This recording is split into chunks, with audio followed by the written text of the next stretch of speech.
Studio में हमें join कर रहे हैं पाकिस्तान क्रिकेट बोर्ड की सिलेक्शन कमेटी के साबिक सरबरा, टेस्ट ऑफ स्पिनर। शारजा में जब जावेद मियांदाद ने आखिरी गेंद पर छक्का लगाया था तो उनके सिंगल रन ने बड़ा मरकज़ी किरदार अदा किया था। तौसीफ अहमद साहब, आपको खुशामदीद कहेंगे। और हमारे साथ मौजूद हैं पाकिस्तान क्रिकेट टीम के साबिक कप्तान, टेस्ट विकेट कीपर राशिद लतीफ़ साहब, आपको भी खुशामदीद कहेंगे। और पहले आ जाता हूँ तौसीफ अहमद साहब आपकी तरफ। स्किल्स डेवलपमेंट कैंप, मुस्तकबिल के चैलेंज, जो इब्तिदा में मैंने गुफ्तगू की, आप इसका क्या खुलासा करना चाहेंगे? कैंप लगाना बहुत अच्छी बात है, कैंप लगते भी रहें, कोई नई चीज़ नहीं है। स्किल्स की जहाँ तक आप बात कर रहे हैं, मेरे नज़दीक, मुझे नहीं पता कि और लोग क्या सोचते हैं स्किल्स का। और लोग क्या सोचते हैं इससे हमें मतलब नहीं, हम आपकी सोच जानना चाहते हैं। मेरी सोच ये है कि जिन प्लेयरों को आप बता रहे हैं वो 120, 110, 100, 150 सब, और वो क्या आप मुझे सिर्फ फील ये हो रहा है कि ये सिर्फ 20 के लिए इसलिए कर रहे हैं। और जाहिर है 20 में दो ऐसी चीज़ें हुई हैं जिसकी वजह से पूरा पाकिस्तान जो है वो बग़ैर नाम के चल ही नहीं रहा है कि भाई ये अगर नहीं होंगे तो क्या होगा। ये तो हम पहले भी, लेकिन मेरा अपना ख्याल है स्किल्स को ठीक है बिल्कुल सिखाएं और कैंप लगते रहें। बहुत कुछ हुआ है ग्रास रूट लेवल पे, अंडर 19 लेवल पे, इस पे होता है। आप अगर बाबर को बता रहे हैं, मुल्तान में इंज़मामुल हक अकेडमी में अंडर 19 के लिए माहौल बना रहे हैं ना? बनाए, माहौल तो बन रहा है काफ़ी, 1-1.5-2 साल से माहौल बना हुआ है।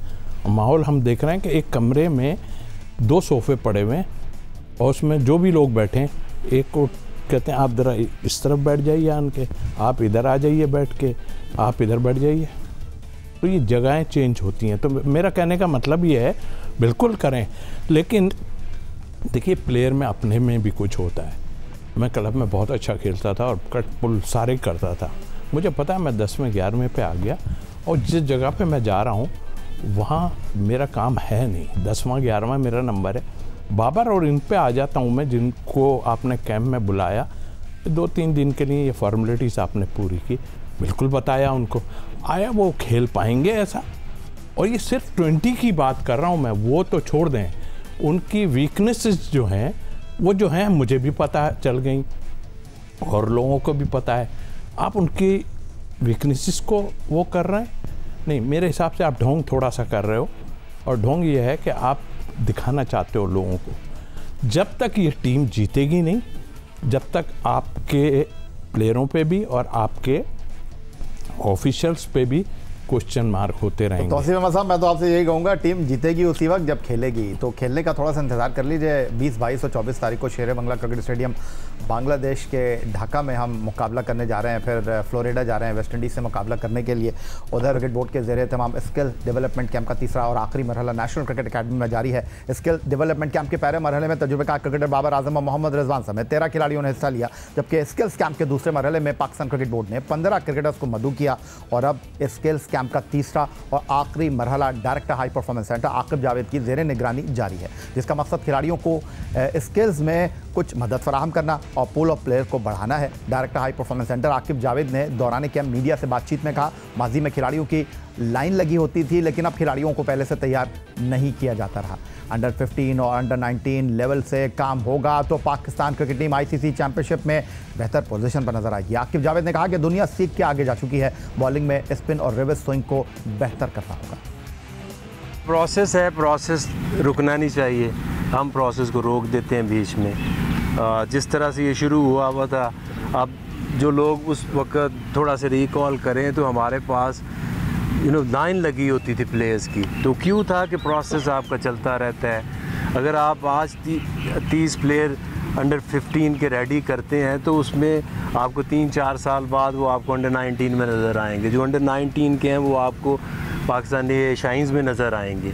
और इसी तरह से अगर इस सिस्टम को चलने दें और ये चलता है तो ये कमिंग चैम्पियनशिप में उसका देख भी रहा था, जो नया स्केजुअल आया है, पाकिस्तान के बहुत पॉजिटिव चांसेस नज़र आ रहे हैं। कुछ चीज़ें ऐसी हैं, मैं वो भी फील करता हूँ कि जो हमारी रिवर्स स्विंग हम दुनिया को रूल करते थे, अब दुनिया सीख के आगे निकल गई, हम उसमें स्ट्रगल कर रहे हैं। तो इस तरह कुछ ऐसी चीज़ें स्पेसिफिक होंगी जिनके ऊपर हम फोकस करेंगे, क्योंकि जो अब पाकिस्तान में क्रिकेट होगी, रेड बॉल वो थोड़ी सी डिफरेंट होगी जो पहले खेलते आए हैं। तो उसमें स्पिन रिवर्स स्विंग का बड़ा रोल होगा, तो हमें उसका एहसास है और आज से उसको एड्रेस करेंगे। और मुझे लगता है कि आगे जो टेस्ट चैम्पियनशिप है उसमें पाकिस्तान को आप बहुत अच्छी पोजीशन में दें।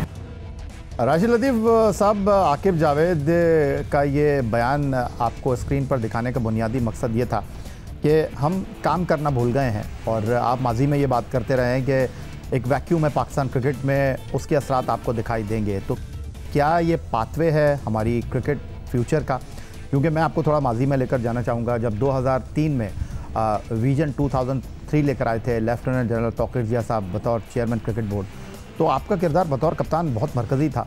वो जो शारजा में टूर्नामेंट हुआ था जहां आपकी टीम आपकी क़यादत में जीती थी, फिर आपका करियर किस अंदाज में समेटा गया मैं उस बहस में नहीं जाना चाह रहा, लेकिन वो जो 2003 में आप उमर गुल को, आप शुएब मलिक को, आप मोहम्मद हफीज़ को, आप राना नवीदुल हसन को, मिसबाउल हक को पाकिस्तान क्रिकेट में लेकर आए, यूनुस खान को, उन्होंने पाकिस्तान को अगले 10 साल सर्व किया। उन्होंने बताया कि पाकिस्तान क्रिकेट में किस तरह खिलाड़ी खेलते हैं। तो क्या मैं थोड़ा आपको पीछे लेकर जा सकता हूँ, आकिब जावेद की इस कोशिश को आपकी उस काविश के साथ जोड़ सकता हूँ? टाइम डिफरेंट था वो, देखिए उस तरह का, लेकिन आपने जो पौधे लगाए उन्होंने बहुत हद तक आपकी क्रिकेट को टीम वर्क यही है यार, उसमें टीम वर्क होता है हमेशा। मैं शायद मुझे वो पावर्स नहीं मिलती ऊपर से चेयरमैन की तरफ से या कोई इंटरफेरेंस, वो आई लेकिन हमने अपने डायलॉग के साथ वो हल की और हुई। वो आमिर सोहेल का बड़ा किरदार रहा, क्रेडिट था उसका। हम लोग की लड़ाइयाँ भी होती थी, लेकिन जब टीम अनाउंस होती थी हम ऑन करते थे उस टीम को और किया, उसमें बहुत सारे प्लेयर्स निकले आगे। वो माहौल अब नहीं है, शायद मुझे लगता है वो टाइम डिफरेंस ही बहुत ज़्यादा हो गया है, 20-22 साल का फ़र्क आ गया है उसमें, और क्रिकेट बहुत आगे जा चुकी है। और जो बात कर रहे हैं, जैसे तौसीफ भाई ने बात की, स्किल डेवलपमेंट की बात की है, मैम इसकी परफॉर्मेंस इन्हांसमेंट की होती है, तो स्किल्स क्या हैं, जो बेहतर स्किल्स हैं उसके ऊपर काम कर रहे हैं। तौसीफ भाई ने बड़ा अच्छा पूछा, वीकनेस किधर है आपकी? होता क्या है कि जब हाई परफॉर्मेंस सेंटर्स में काम किया जाता है, सबसे पहले वीकनेस के ऊपर जाया जाता है। अगर बड़े हॉस्पिटल में जाएंगे आप इलाज करने, तो आपकी नर्व जो अच्छी चल रही है उसके ऊपर बात नहीं होगी। जो आपका इलाज करना है जिस चीज़ का, उसको लेके एरर जो होता है उसको लेके फिर हम करेक्शन के ऊपर जाते हैं।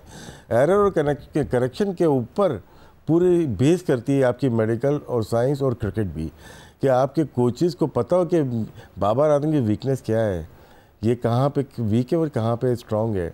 अगर मैं फ़खर ज़मान को उसके स्ट्रॉन्ग पॉइंट को मज़ीद स्ट्रॉन्ग कर रहा हूँ तो मैं कोई नायाब काम नहीं कर रहा, मैं उस टाइम ज़ाया कर रहा हूँ।